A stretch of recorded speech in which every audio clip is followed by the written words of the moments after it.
नमस्ते दोस्तों, मेरा नाम है अजीत और आप देख रहे हो मिडनाइट टेल्स। आज की कहानी एक ऐसे गांव के बारे में है जहां जो कुछ भी हुआ उसे सुनकर आपके रोंगटे खड़े हो जाएंगे। बहुत साल पहले शहर की भीड़-भाड़ से दूर एक छोटा सा गांव था, भैरवनगर। चारों तरफ घने पेड़, कच्चे घर और बीच में एक बहुत पुराना कुआं। लोग कहते थे वो कुआं शापित है। किसी को ठीक से नहीं पता था कि शाप कैसे लगा, लेकिन सबको ये जरूर पता था कि सूर्यास्त के बाद अगर कोई उस कुएं के पास गया तो वो वापस वैसे नहीं लौटता जैसा गया था, या फिर लौटता ही नहीं।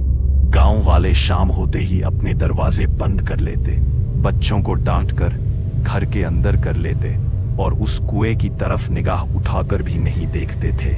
इसी गांव में छुट्टियों में एक लड़का आया, आर्यन, शहर का रहने वाला, पढ़ा लिखा, मोबाइल लैपटॉप वाला लड़का। वो अपने मामा के यहाँ कुछ दिन रहने आया था। पहली रात खाना खाते खाते उसने कैजुअली पूछ लिया, मामा ये गांव के बीच में जो पुराना सा कुआं है ना, वो इतना सूना क्यों रहता है? कोई पानी नहीं भरता क्या वहां से? मामा का चेहरा अचानक बदल गया। हंसमुख आंखों की जगह डर और पुराना दर्द दिखने लगा। उन्होंने धीरे से कहा, उस कुएं के पास कोई नहीं जाता बेटा, वो कुआं साधारण कुआं नहीं है। आर्यन हंस पड़ा। ओह, भूत वूत वाली कहानी होगी। हर गांव में एक न एक ऐसी कहानी होती है। मामा ने उसकी हंसी पर कोई प्रतिक्रिया नहीं दी, बस इतना बोले, कहानी होती तो अच्छा था। रात गहरी होती गई, सारे घरों में दिए और बल्ब बंद होने लगे। सन्नाटा ऐसा कि अपने दिल की धड़कन भी साफ सुनाई दे।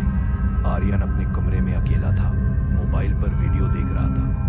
करीब 12 बजे उसे लगा जैसे बाहर से बहुत हल्की, बहुत दूर से आती हुई रोने की आवाज आ रही है। शुरुआत में वो इसे इग्नोर करता रहा, फिर आवाज थोड़ी साफ हुई, जैसे कोई औरत सिसक सिसक कर रो रही हो और बीच बीच में गला रुक रहा हो। वो उठकर खिड़की के पास गया। बाहर खूब अंधेरा, बस कुछ पेड़ों की परछाइयां। फिर अचानक उसी रोने के बीच से एक टूटी सी आवाज आई, कोई है क्या? आर्यन के शरीर में सिहरन दौड़ गई। एक सेकंड को लगा सच में कोई मुसीबत में है। फिर उसने खुद को समझाया, रात का टाइम है, ब्रेन ओवरथिंक कर रहा है, कुछ नहीं है। वो वापस बिस्तर पर आ गया, पर नींद बिल्कुल नहीं आ रही थी। सुबह होते ही गांव थोड़ी हलचल से भर गया। गायों की घंटियां, औरतों की बातें, चूल्हों से उठता धुआं। आर्यन बाहर निकला तो कुछ बुजुर्ग चौपाल पर बैठे थे। उसने हंसते हुए पूछा, बाबा, ये कुएं वाली भूत कहानी क्या है? कल रात तो मैं उसके पास आवाजें सुनने की कोशिश कर रहा था, पर हिम्मत नहीं हुई जाने की। एक बुजुर्ग ने तुरंत हाथ जोड़ लिए, कभी मत जाना वहां बेटा, सिर्फ कहानी नहीं है वो। पास बैठी एक बूढ़ी दादी बोली, वो कुआं किसी जमाने में गांव की जान था, पर अब वो मौत है। आर्यन ने पूछा, क्या हुआ था वहां? दादी ने धीमी आवाज में बताया, कई साल पहले एक औरत अपने छोटे से बच्चे के साथ कुएं पर पानी भरने आई थी। उसके पति शहर में काम करते थे, घर पर वही अकेली रहती थी बेटे के साथ। उस दिन अचानक बच्चा खेलते खेलते फिसला और सीधे कुएं में गिर गया। औरत पागलों की तरह चीखी, कोई है? मेरा बच्चा, कोई निकालो उसे। पर उस वक्त आसपास कोई नहीं था। काफी देर तक वो रोती रही, कुएं के किनारे से अपने बच्चे को पुकारती रही। फिर अचानक वो खुद कुएं में कूद गई। जब गांव वालों को पता चला तो काफी देर हो चुकी थी। दोनों की लाशें कुएं के पानी में ऊपर ऊपर तैर रही थीं। उस दिन के बाद से रात के समय कभी कभी कुएं से औरत के रोने की आवाज आती है, और कई लोगों ने ये भी कहा कि उन्हें किसी बच्चे की हल्की हंसी भी सुनाई दी। दादी ने कहा, जो भी उस आवाज के पीछे जाता है फिर कभी पहले जैसा नहीं लौटता।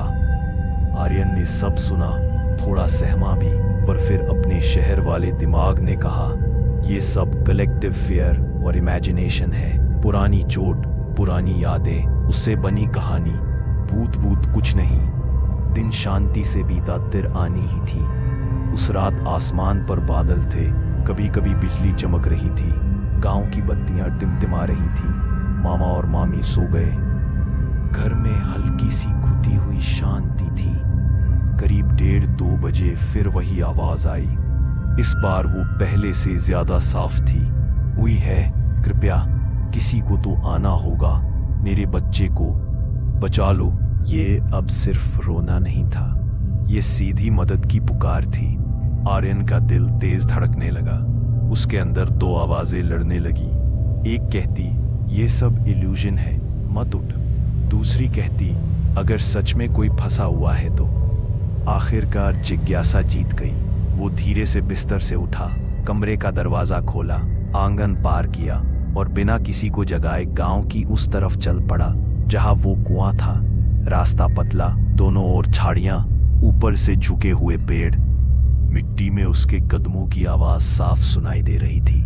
जैसे जैसे वो आगे बढ़ता, हवा और ठंडी होती जा रही थी। अजीब बात यह थी कि ठंड मौसम जैसी नहीं थी, ये कहीं अंदर तक घुसती जा रही थी। कभी उसे लगा पीछे से कोई उसके साथ चल रहा है। वो मुड़कर देखता, अंधेरा, पेड़, खामोशी। आखिरकार वो उस पुराने कुएं के पास पहुंच गया। कुएं के किनारे की ईंटें टूटी हुई, चारों तरफ कई, ऊपर एक सूखा टेढ़ा पेड़ जिसकी टहनियां ऐसे दिख रही थीं जैसे किसी के मुड़े हुए हाथ जो ऊपर से किसी को पकड़ने को तैयार हो। जैसे ही वो करीब पहुंचा, रोने की आवाज अचानक बंद हो गई। चारों तरफ सन्नाटा, ऐसा सन्नाटा जिसमें अपनी सांस भी भारी लगे। आर्यन ने मोबाइल की फ्लैशलाइट ऑन की, कुएं के अंदर झांकने लगा। नीचे सिर्फ काला अंधेरा। फिर अचानक बहुत हल्की सी छपाक की आवाज आई, जैसे किसी ने अभी अभी पानी में पत्थर गिराया हो। आर्यन ने सोचा शायद कोई मेंढक या कुछ गिरा होगा। वो थोड़ा और झुक गया। तभी कुएं के अंदर से एक बच्चे की हंसी गूंजी। वो हंसी बिल्कुल सामान्य नहीं थी, उसमें मासूमियत भी थी, पर उसके पीछे एक बहुत डरावनी खालीपन भी था, जैसे कोई खेल खेल में मौत का खेल खेल रहा हो। आर्यन का गला सूख गया। वो पीछे हटने ही वाला था कि अचानक उसे टखने से किसी ने जोर से पकड़ लिया। ऐसा लगा जैसे जमीन के भीतर से कोई बर्फ जैसा ठंडा हाथ निकलकर उसके पांव से चिपक गया हो। आर्यन बुरी तरह डर गया। कौन है? कोई जवाब नहीं। उसी समय कुएं के भीतर से औरत की टूटी भारी आवाज आई, तुम आ ही गए। तुमने कहा था ना, भूत वूत कुछ नहीं होते, अब डर क्यों रहे हो? आर्यन का दिमाग सुन्न हो गया। उसने पूरी ताकत से पैर झटका, किसी तरह पकड़ से खुद को छुड़ाया और पीछे की ओर लड़खड़ाता हुआ हटा। वो पीछे मुड़ा और उसका खून जम गया। उसके सामने एक औरत खड़ी थी, भीगे हुए चिपके बाल, सफेद भीगा कपड़ा उसके शरीर से चिपका था, चेहरे का आधा हिस्सा जैसे गल चुका हो, और आंखें इतनी लाल और सूजी हुई जैसे बहुत रो रो कर फट गई हों। वो हल्की मुस्कान के साथ सीधे आर्यन की आंखों में देख रही थी। क्यों आए हो बेटा? किसी को बचाने? कई सालों से कोई नहीं आया, तुम आए हो, अब जाओगे नहीं। आर्यन का गला सूख गया। उसने कोशिश की बोलने की, पर आवाज नहीं निकली। उस औरत के हर कदम के साथ जमीन पर पानी की बूंदें गिर रही थी, जैसे वो अभी अभी कुएं से बाहर निकली हो। कुएं के अंदर से अब और भी अजीब आवाजें आने लगी, जैसे कई लोग एक साथ फुसफुसा रहे हों, कभी हंस रहे हों, कभी रो रहे हों। औरत ने अपना ठंडा हाथ आर्यन के कंधे पर रखा। ऐसा लगा जैसे किसी ने बर्फ का टुकड़ा सीधे उसके सीने में रख दिया हो। तुम शहर से आए हो ना, तुम्हें तो डर नहीं लगता भूतों से? कहते थे ना, ये सब अंधविश्वास है। आर्यन कांपता हुआ बोला। तुम कौन हो? उसने हल्की हंसी हंसी, और कुएं की दीवारों ने उस हंसी को कई बार दोहरा दिया। सुबह तुम्हें मेरी कहानी सुनाई गई थी ना, मैं वही औरत हूं। मेरा बच्चा अभी भी नीचे है, उसे दोस्त चाहिए। कुएं के अंदर से अब छोटे छोटे गीले से हाथ पानी की सतह के पास आते जाते दिखाई देने लगे, जैसे कोई बच्चा ऊपर आने की कोशिश कर रहा हो, पर पूरी तरह ऊपर नहीं आ पा रहा। आर्यन का दिमाग जवाब देने लगा। उसने झटके से औरत का हाथ हटाया और जान बचाकर भागने लगा। पीछे से औरत की तेज फटी हुई चीख सुनाई दी। रुको, वापस आओ, तुम्हें जाने किसने दिया? कुएं से अचानक कई कई काले सूखे हाथ ऊपर उठे, जैसे पानी से लाशें उठकर उसकी तरफ पड़ना चाह रही हो। आर्यन पीछे मुड़कर नहीं देख रहा था, बस भागता जा रहा था। एक पल को उसे लगा कि उसके आगे जमीन पर उसका अपना साया चल रहा है, पर साया कुछ अजीब था। उसकी चाल उससे मैच नहीं कर रही थी। ऐसा लगा जैसे उसका साया उसके साथ नहीं चल रहा, बल्कि उसे रोकने की कोशिश कर रहा हो। आर्यन ने आंखें कसकर बंद की, पूरा जोर लगाया और उस जगह से निकल गया। आखिरकार हाफता हाफता वो मामा के घर पहुंचा। दरवाजा खोला, अंदर घुसकर जोर से बंद कर दिया। मामा की नींद खुल गई। वो बाहर आए। कहा गया था तू रात में? चेहरा ये कैसा सफेद पड़ गया है? आर्यन के मुंह से शब्द नहीं निकल रहे थे। वो बमुश्किल बोला, कुछ नहीं, बस थोड़ा चक्कर आ रहा था। मामा ने उसकी आंखों में देखकर समझ लिया कि कुछ नहीं, कि पीछे बहुत कुछ छिपा है, पर उन्होंने उस वक्त कुछ नहीं कहा। आर्यन अपने कमरे में चला गया, बिस्तर पर बैठा, धीरे धीरे सांस नॉर्मल करने लगा। कमरे की लाइट बंद की, हल्का अंधेरा हुआ, फिर वह लेट गया। कुछ मिनटों तक सब शांत रहा। फिर अचानक उसे महसूस हुआ कि उसके बिस्तर पर वो अकेला नहीं है। जहां वो लेटा था, उसके दूसरी ओर गद्दा हल्का सा दबा हुआ था, जैसे कोई अदृश्य शरीर वहां पर भी लेटा हो। उसके कान के बिल्कुल पास बहुत हल्की, बहुत मासूम सी आवाज आई, तुम मेरे साथ खेलोगे ना? आर्यन का खून जम गया। उसने झटके से लाइट ऑन की।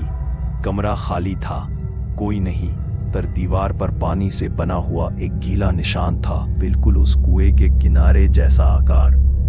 उस निशान पर छोटे छोटे गीले हाथों के निशान थे, जैसे किसी बच्चे ने गीले हाथों से दीवार पर थपथपाया हो। सुबह मामा कमरे में आए, दीवार पर निशान देखे, कमरे में फैली नमी की गंध महसूस की और बिना कुछ पूछे समझ गए कि आर्यन ने वही गलती कर दी जिससे उसे रोकने की कोशिश वो कर रहे थे।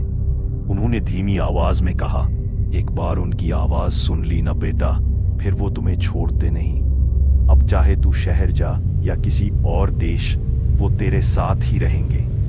कुछ दिनों बाद आर्यन शहर लौट आया, शरीर से वही, पर आंखों से नहीं। रात के समय वो कोई खिड़की नहीं खोलता, पानी के टंकी या कुएं के पास नहीं जाता, और अगर कभी किसी दूर से आती रोने की आवाज सुनाई दे जाए, वो उसका चेहरा ऐसे बदल जाता है जैसे किसी ने उसके पुराने जख्म पर नमक रख दिया हो। कई बार उसके घर वालों ने बताया कि रात के 2 बजे उसके कमरे से कभी किसी बच्चे के हंसने की आवाज आती है, तो कभी किसी औरत के रोने की। और जब कोई उससे पूछता, तुझे किस बात से ज्यादा डर लगता है, भूतों से? तो वो बस एक ही बात कहता है, डर भूतों से नहीं लगता। डर उस आवाज से लगता है जो रात के सन्नाटे में तुम्हें मदद के लिए बुलाए और फिर तुम्हें जाने ना दे। अगर आपको ये कहानी अच्छी लगी हो तो वीडियो को लाइक जरूर करो और मेरे चैनल मिडनाइट टेल्स को सब्सक्राइब कर दो। फिर मिलते हैं एक और नई डरावनी कहानी के साथ। तब तक के लिए अपनी खिड़कियां बंद रखना और हर अजीब सी आवाज पर भरोसा मत करना।